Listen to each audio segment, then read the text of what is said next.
Hello my dear students, हरे कृष्णा, राधे राधे। आज के इस वीडियो में मैं आपको एक बहुत ही इंपॉर्टेंट कॉन्सेप्ट का मीनिंग समझाऊंगा और उसकी अकाउंटिंग कैसे होगी वो बताऊंगा। उस कॉन्सेप्ट का नाम है D commissioning liability. D commissioning liability ये शब्द इंड AS 16 में दिया गया है, जो कि प्रॉपर्टी, प्लांट और इक्विपमेंट की अकाउंटिंग पर एप्लीकेबल है। तो डी कमीशनिंग लाइबिलिटी जो है वो क्या होता है और उसकी अकाउंटिंग कैसे होती है एज पर इंड AS 16, ये मैं आपको बताने वाला हूं और मैं इसको एक एग्जाम्पल के थ्रू आपको समझाऊंगा। और अगर आप लोग चाहें तो ये एग्जाम्पल नोट कर सकते हैं। तो हमारा आज का जो टॉपिक है that is D commissioning liability. तो अब ये क्या है और ये किससे रिलेटेड है, जैसा कि मैंने आपको बताया इंड AS 16। तो एक एग्जाम्पल मैं आपको लिखवा रहा हूं, आप समझने के लिए इसको नोट कर सकते हैं। एग्जाम्पल है cost of machinery, property, plant and equipment, एक मशीनरी यहां पर एग्जाम्पल है और ये 1 लाख रुपए इसकी कॉस्ट है। इस मशीनरी की, इस पीपीई की यूजफुल लाइफ, इसकी जो जिंदगी है, जिंदगी जो ना मिलेगी दोबारा, वो 2 इयर्स है, 2 साल चलेगी। एग्जाम्पल को थोड़ा शॉर्ट और इजी बनाने के लिए मैंने 2 साल ली है, ठीक है, 10 साल भी हो सकती है। और मार्केट में जो इंटरेस्ट रेट चल रहा है वो इंटरेस्ट रेट जो है वो 10% पर एनम का है। और एक और इंफॉर्मेशन मैं यहां दे रहा हूं, estimated cost of D commissioning, जो कि हमारा टॉपिक है। एंड चलो मैं इसमें एक लाइन और जोड़ता हूं, साइट रीस्टोरेशन, एक और खतरनाक सा शब्द है, site restoration obligation after, at the end of second year, लिखें at the end of second year, useful life जब इस एसेट की खत्म होगी तो उस ईयर एंड पर इसकी जो कॉस्ट है वो यहां पे एक दे रखी, मान लीजिए 10,000 रुपीज की। सर ये है क्या डी कमीशनिंग, बस यही हमें समझना है। इसका मतलब समझिए कि पहली बात तो यह एस्टिमेटेड कॉस्ट, एस्टिमेटेड यानी ये एक्चुअल नहीं है, ये अनुमानित है। तो जाहिर सी बात है कि जब भी बात प्रेजेंट और पास्ट को लेकर होती है तो हमें एक्चुअल फिगर पता होंगे, लेकिन 2 साल बाद क्या होगा तो वो तो अनुमानित ही होगा। तो ऐसा अनुमान लगाया जा रहा है कि 2 साल बाद जब ये मशीन की लाइफ खत्म हो जाएगी, तो आज ये हमने इंस्टॉल की है, तो 2 साल बाद इसका डी इंस्टॉलेशन होगा, इसको वापस से इंस्टॉलेशन इसका हटाएंगे, इसको डी इंस्टॉल करेंगे। तो उस वक्त जो कॉस्ट आएगी उसको डी इंस्टॉल करने में भी खर्चा आएगा और साइट को पहले जैसा, जो साइट है जहां पे मशीन इंस्टॉल्ड है उसको पहले जैसा बनाएंगे, उसको रीस्टोर करेंगे। तो इसी प्रोसेस को कहते हैं डी कमीशनिंग। क्या कहते हैं? D commissioning. तो डी कमीशनिंग के वक्त, यानी जब भी हम पीपी को डी इंस्टॉल करते हैं उस वक्त जो खर्चा लगने की संभावना है और साइट को वापस से पुरानी स्थिति में लाने की संभावना है, तो उसकी जो कॉस्ट अनुमानित है वो 10,000 रुपए एस्टिमेटेड है। क्लियर? तो ये आपको दे रखा है। तो D commissioning and site restoration का जनरल मीनिंग आपको क्लियर हुआ। और ये आज से 2 साल बाद आने वाली एक ऑब्लिगेशन है, फ्यूचर ऑब्लिगेशन है, फ्यूचर में 10,000 रुपए लगेंगे। अब मन में ये बात हो सकती है कि सर 2 साल बाद बिजनेस, कोई जरूरी थोड़ी कि हम एसेट को रिप्लेस करें। तो ये तो नॉर्मल अजम्पशन होता है कि बिजनेस का नॉर्मल अजम्पशन है अकाउंटिंग का, गोइंग कंसर्न। तो हम ये मान के चलेंगे कि बिजनेस चलता रहेगा तो डेफिनेटली उसके बिजनेस को चलाने के लिए पीपी की रिक्वायरमेंट होगी, तो वो रिप्लेस होगी। यानी 2 साल बाद नई मशीन लानी है, नई वाली लानी है तो पुरानी वाली हटानी है, और हटाने के लिए जो खर्चा आने की संभावना है that is called D commissioning and site restoration obligation. ठीक है, अब हमें इसकी अकाउंटिंग सीखनी है आज। तो accounting as per Ind AS 16, ये हमारा आज का टॉपिक है जो हमें सीखना भी है साथ में। तो इसकी अकाउंटिंग कैसे होगी? तो इंड AS 16 कहता है भाई कि सीधी सीधी बात है, ध्यान दीजिए कि 1 लाख रुपए की कॉस्ट तो आज लग रही है, लेकिन ये जो 10,000 रुपीज है ये 2 साल बाद लगेंगे, तो ये फ्यूचर वैल्यू है, तो इसको रिकॉर्ड तो करना है। फ्यूचर में होने वाले लॉस को ऑब्लिगेशन के लिए प्रोविजन बनाते ही हैं, प्रूडेंस के हिसाब से, कंजर्वेटिज्म के हिसाब से, तो प्रोविजन बनाना है। लेकिन प्रोविजन हम 10,000 से नहीं बनाएंगे, क्योंकि 10,000 तो उसकी वैल्यू 2 साल बाद है, उसकी आज की वैल्यू निकालनी पड़ेगी, that is called present value. तो इसलिए अगर फ्यूचर वैल्यू अगर 10,000 है कैश फ्लो की, PV factor at the rate 10% में हम 2 साल बाद की वैल्यू अगर निकालें तो फैक्टर आता है पहले साल का 0.9090, दूसरे साल का 0.8264, तो इसकी आज की वैल्यू आती है 0.8264 से 8264 ही आ जाएगी, 10,000 से मल्टीप्लाई कर दिया इसको, तो ये प्रेजेंट वैल्यू आ गई। तो इंड एस 16 कहता है कि जो डीकमीशनिंग की लाइबिलिटी है, जो साइट रिस्टोरेशन की लाइबिलिटी ऑब्लिगेशन है, जो फ्यूचर में आने वाली है, उसके लिए प्रोविजन बनाओ। और प्रोविजन किस पे बनेगा? प्रोविजन बनेगा आज, तो वो आज की वैल्यू यानी प्रेजेंट वैल्यू पे बनेगा। तो एंट्री क्या पास होगी इंड एस 16 के हिसाब से? Machinery account debit to bank, ये तो 1 लाख से होगी, और प्रोविजन बनाया है तो टू प्रोविजन नाम की लाइबिलिटी बढ़ गई, तो प्रोविजन फॉर डीकमीशनिंग अकाउंट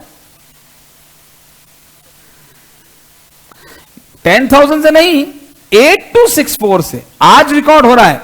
यह एंट्री हो रही है ईयर 1 के बिगिनिंग में, जिसको हम अगर मैथमेटिकली बोले तो बोलेंगे Y0, फर्स्ट ईयर के एंड को बोलते हैं Y1।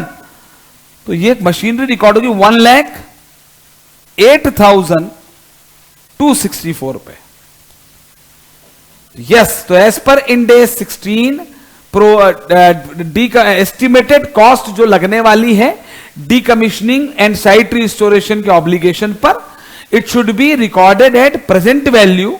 उसके लिए प्रोविजन बनाना पड़ेगा, and it is a part of cost of PP. PP cost 1 lakh नहीं है, इस पीपी को लाने तक, इंस्टॉल करने तक, लगाने तक, और जब ये यूजफुल लाइफ इसकी खत्म होगी, तो आज देखिए एक बार असेट इंस्टॉल हो जाती है, उसके बाद का जो सारा खर्चा होता है वो रेवेन्यू एक्सपेंडिचर है, रिकरिंग नेचर का है, वो असेट की कॉस्ट का पार्ट नहीं होता, वो कैपिटलाइज नहीं होता, वो पीएनएल में जाता है।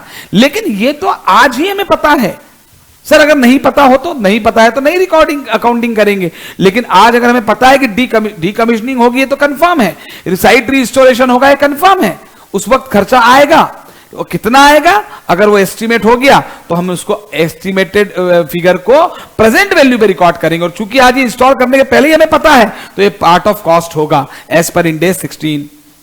तो ये हो गया। अब आगे बढ़ते हैं, अभी और आगे बढ़ते हैं। ये तो फर्स्ट ईयर की बिगिनिंग में हो गई। तो मैंने आपको आपने क्या सीखा अभी तक?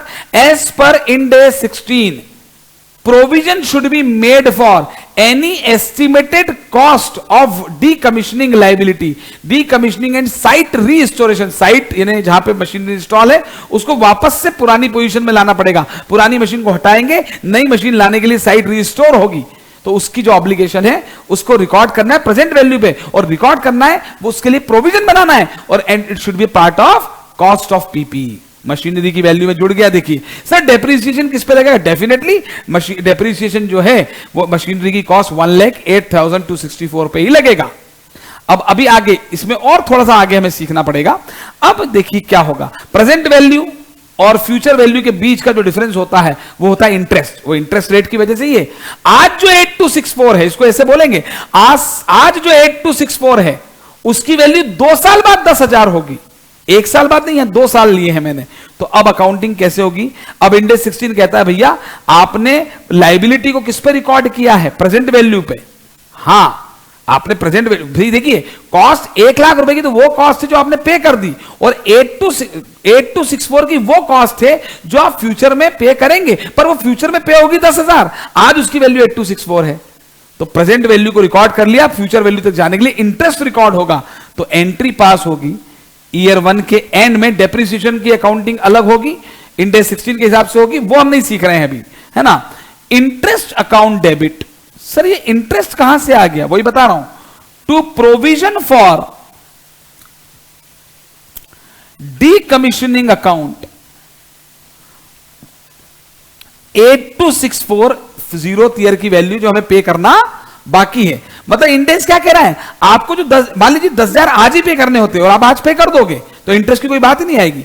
पर आपको आज जो वैल्यू 8264 की है उसकी 2 साल बाद वैल्यू 10,000 है, तो आपको उस पर 2 साल का इंटरेस्ट कैलकुलेट होगा। 8264 का 10% में यहां पर ले रहा हूं, तो यहां पे कितना आया 826.4। और ईयर 1 के एंड पे profit and loss account debit to interest account, ये इंटरेस्ट तो पीएनएल में चला जाएगा। और प्रोविजन फॉर डीकमीशनिंग बढ़ गया।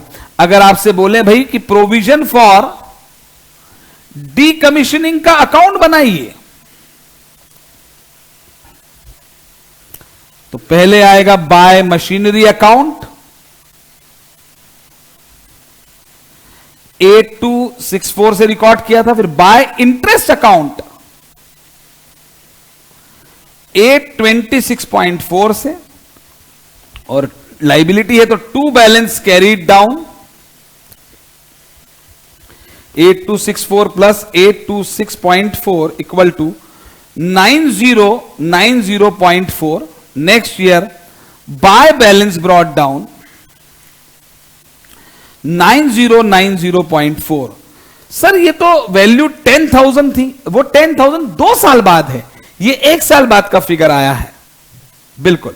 अब ईयर 2 में और एंट्री होगी, डेप्रिसिएशन अपनी जगह है, डेप्रिसिएशन से हर साल असेट की वैल्यू कम होगी। हम सिर्फ सीख रहे हैं decommissioning liability, site restoration liability obligation की अकाउंटिंग। तो प्रोविजन हमने कितने से बनाना था 10,000 से, पर 10,000 फ्यूचर वैल्यू थी, इसलिए प्रेजेंट वैल्यू से प्रोविजन बनेगा और इंटरेस्ट कैलकुलेट करके प्रेजेंट फ्यूचर वैल्यू आएगी। देखिए सेकेंड ईयर में देखेंगे, वापस से सेकेंड ईयर में interest account debit, interest account debit to provision for decommissioning account, ये आएगी 9090.4। भाई सेकेंड ईयर के एंड में जो लाइबिलिटी की वैल्यू है फर्स्ट ईयर के एंड में वो 9090.4 है, तो फर्स्ट ईयर का एंड है तो सेकेंड ईयर की बिगिनिंग। तो अब इस पे इंटरेस्ट कैलकुलेट करेंगे 9090.4 इंटू 10, 9090.4 इंटू 10%, ठीक है। हाँ 909.4 ये हमने कैलकुलेट करके देख लिया, जरूरत नहीं थी कैलकुलेशन की, वैसे तो डायरेक्ट कर सकते, हो गया। और यहां पे आ गया, हाँ जी 0404, वो तो 04 ही आएगा, दिल पे नहीं लेना, ये हो गया। तो बाय इंटरेस्ट अकाउंट 909.04 ये हो गया। और डेफिनेटली इंटरेस्ट सेकेंड ईयर के एंड में कहा जाएगा profit and loss account debit to interest account.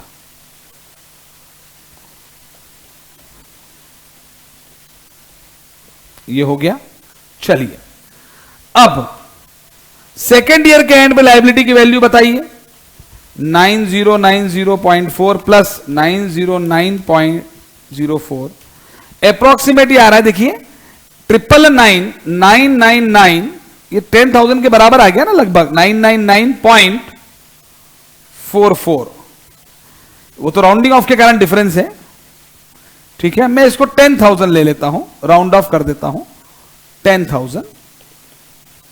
वो तो आना ही है। आज से 2 साल पहले जो 8264 था, मार्केट में 10% इंटरेस्ट है, तो 8264 पे 10% जुड़ा, फिर 10% जुड़ा, तो इंटरेस्ट की कंपाउंडिंग हुई, तो प्रेजेंट वैल्यू की कंपाउंडिंग करते हैं तो फ्यूचर वैल्यू आती है। तो यहां पर ये 10,000 वैल्यू आ रही है। तो सर सेकेंड ईयर में ये अकाउंट में क्या लिखेंगे, to balance carried down? No, second year हो गया, मशीन यूज कर ली, 2 साल में डेप्रिशिएट हो गई, एसेट की वैल्यू मान लीजिए एसएलएम से डेप्रिशिएट हो गई, तो 1,08,264 जो है, कोई स्क्रैप वैल्यू तो है नहीं फ्यूचर में, नहीं ली मैंने कोई स्क्रैप वैल्यू, तो 2 साल में ये वैल्यू राइट ऑफ हो जाएगी और प्रॉफिट एंड लॉस अकाउंट में डेप्रिसिएशन चला जाएगा। अब 2 साल बाद जब हम ये एसेट की खत्म हो गई, इसकी यूजफुल लाइफ खत्म हो गई, तो हमारा 10,000 रुपए का खर्चा लगेगा। तो सेकेंड ईयर के एंड में क्या खर्चा होगा, एंट्री होगी provision for decommissioning liability, decommissioning account debit to bank account. आज से 2 साल पहले हमने सोचा था, एस्टिमेट किया था कि 2 साल बाद 10,000 लगेंगे, ठीक है, तो 10,000 2 साल बाद लगेंगे, तो उसको हमको रिकॉर्ड करना पड़ता प्रेजेंट वैल्यू पर, ठीक है। तो यहां पर ये 10,000 रुपीज का पेमेंट कर देंगे।